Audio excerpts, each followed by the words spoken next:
Por ejemplo, cuando venía un señor de un pueblo lejano a traer su problema, porque no había alcaldes, no había juez de paz, el oficial que venía con 20 años tenía que hacer de juez, de abogado, de fiscal, de todo, y traía su problema por justicia.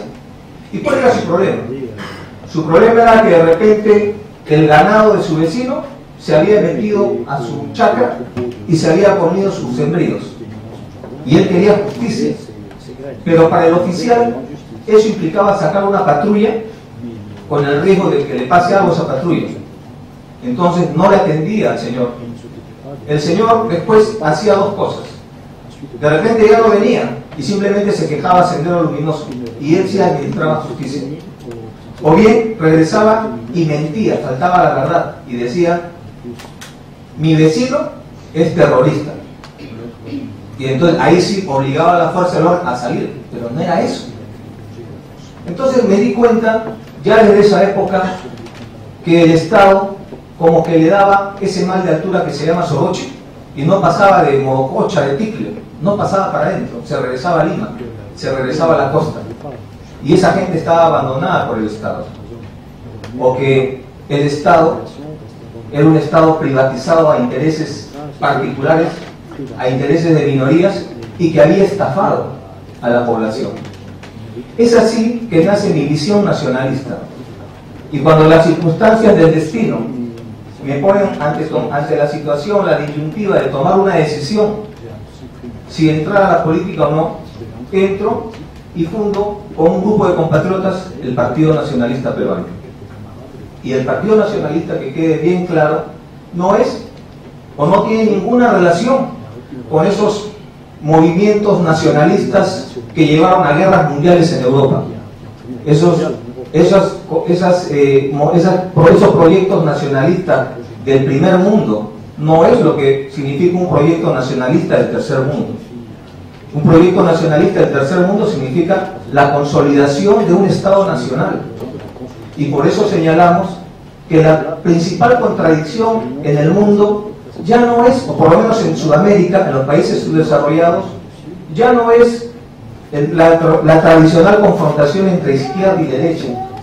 Eso, a nuestro juicio, a partir de la caída del muro de Berlín, pasó a un segundo plano. Y la nueva contradicción para los países subdesarrollados es los procesos de globalización capitalistas que vencieron en esta Guerra Fría frente a los procesos de construcción de países, de estados nacionales. Porque la característica de este proceso de globalización, entre otras, es que no respeta ni la identidad ni la soberanía nacional. Entonces, nosotros los nacionalistas, cuando entramos en política, ya no hablamos de izquierda y derecha, sino hablamos de los de arriba y los de abajo. Por eso cuando me preguntaban: oiga, señor Ollantumala, ¿usted es de izquierda o de derecha? Yo le decía: yo soy de abajo, porque así me considero. Creo que esa es la contradicción actual en el Perú. ¿Qué está pasando, mientras tanto, qué está pasando en el Perú? Creo que probablemente la mayoría de ustedes sepan o estén actualizados, porque todo peruano que normalmente está fuera de su tierra, está a través del internet, la televisión, etcétera, siempre está pendiente de la tierra. Lo que estamos viviendo en el Perú es la construcción del tercer piso del modelo económico neoliberal. El primer piso lo construyó Fujimori durante 10 años y medio, pero además construyó las bases del modelo económico a través de una constitución. Es decir, tal vez el primer presidente que inaugura un cierre del Congreso, una nueva constitución y la reelección en Sudamérica ha sido Fujimori. Entonces él construye las bases y aplica y construye también el primer piso de este modelo económico. El segundo piso lo construye el expresidente Toledo, y ahora estamos ante la construcción del tercer piso. ¿Y qué características tiene este tercer piso? Estamos entrando, a nuestro juicio, a una crisis de régimen, del régimen político y del régimen económico.